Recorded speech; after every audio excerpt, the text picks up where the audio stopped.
All right, let's go over something that happened at the restaurant where I did security at. As you can see, I'm outside. I basically was off. I was gonna go home at this point, but I seen one of the managers there just like watching off to the distance, and I was just asking him what was going on. And he basically told me, he was like, "Hey, I saw this guy pulling a girl, and I don't want anything to happen to that girl. Something could happen in that nature."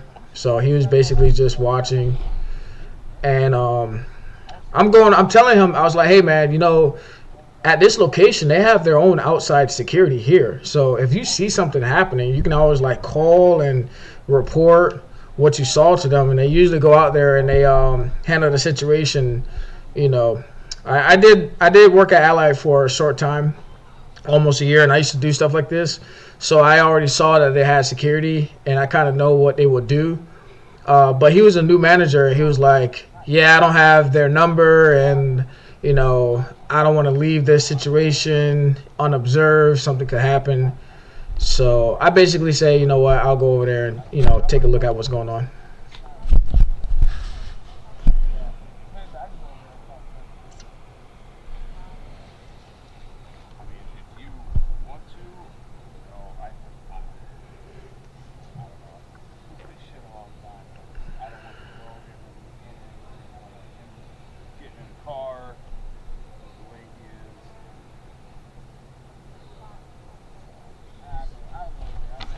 All right, so I said, all right, I'll go over there.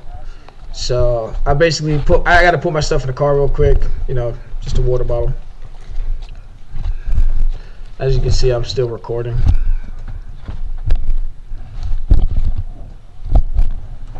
So my camera's on my vest. I have a security vest.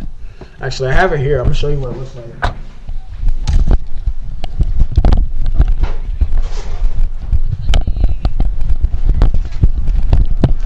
So basically, this is my setup. Security. The camera's right here. I usually just put the camera right here. And this is the vest I use. It says Safe Life. Safe Life vest. Alright. Alright, so I'm walking over. I can actually hear them kind of arguing a little bit. Hey.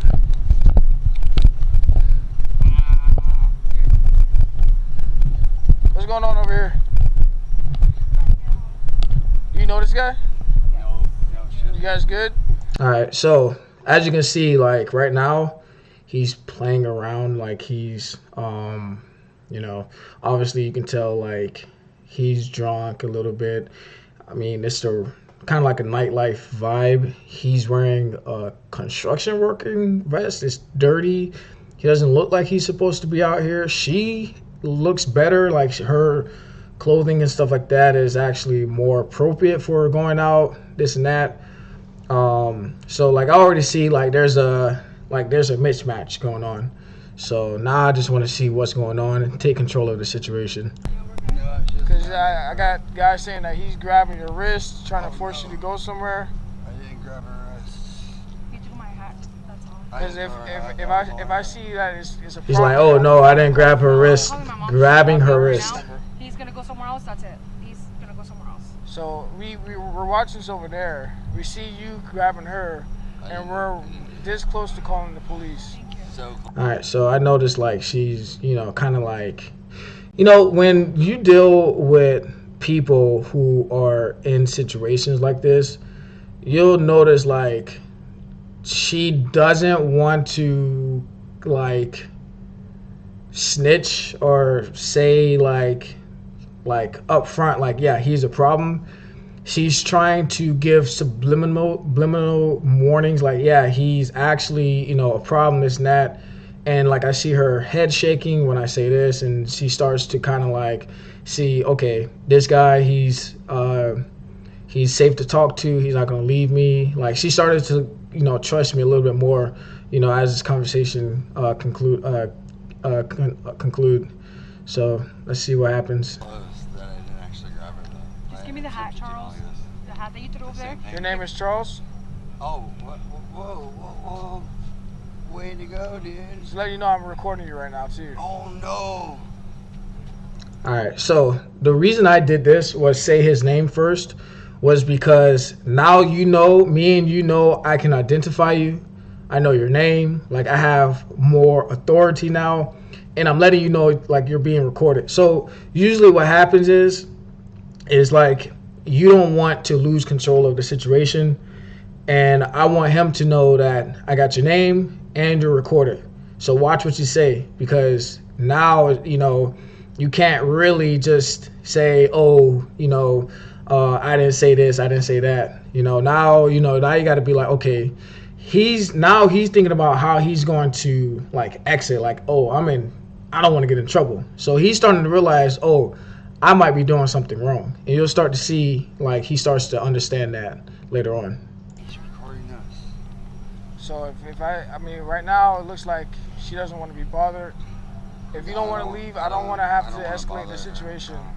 I'm just trying to get home. She's just trying to get home. You're Mom's not gonna pick me up. You're not gonna go home with him, right? No, hell no. No. All right. I don't live with him. So I'm gonna ask you one time just to step away. If you're not gonna step away, I'm gonna have to call the police. Okay. Are you gonna step away? Yeah, of course. Because. All right. Go ahead and step away, boss. Because you can't handle it yourself.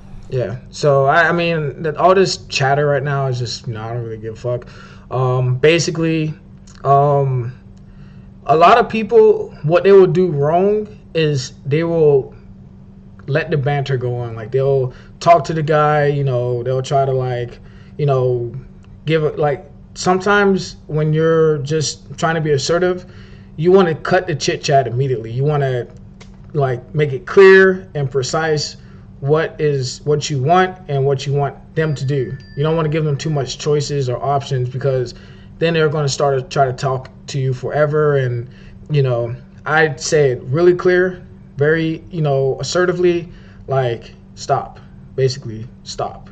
So he understood that. He understood I wasn't going to talk to him. We already made it clear, like, she doesn't want you to be here. Now you're kind of like, what happens is, like, when it comes to the law, it's almost like you're harassing her. So I made it very clear, like, hey, we're done. Go somewhere else. She's going to go somewhere else. Separate. So handle it now. He grabs her hat, How but did you meet this guy? Is that like is that your friend, or?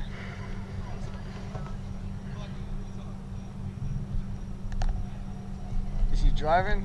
Nope, he's not. He's Obviously walking? he has a backpack, no. And you don't know him? You know him, but you don't really know him like that? No.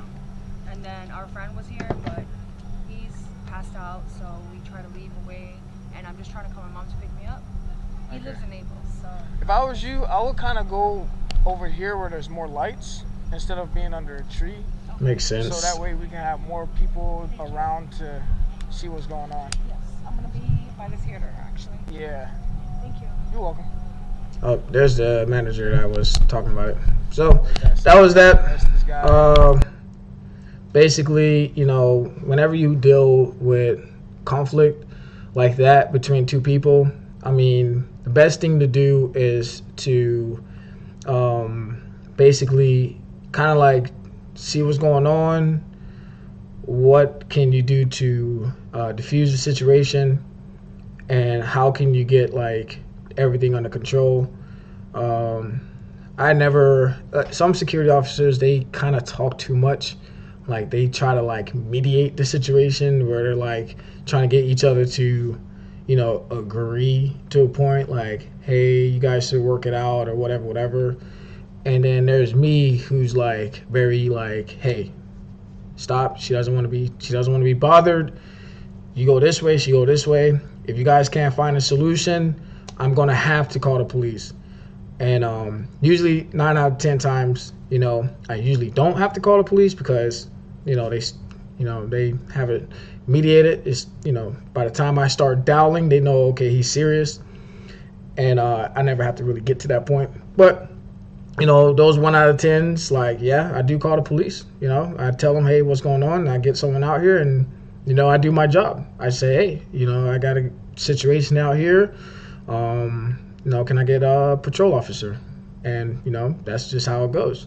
Not everything have to be a crime. When you actually have to call the police, but sometimes you do need some extra authority. To state your point, especially like when maybe it is like a situation where it be a lot of people, or just some people are just like very drunk and you can't really control the situation yourself, and you need that extra police to come out there and diffuse the situation.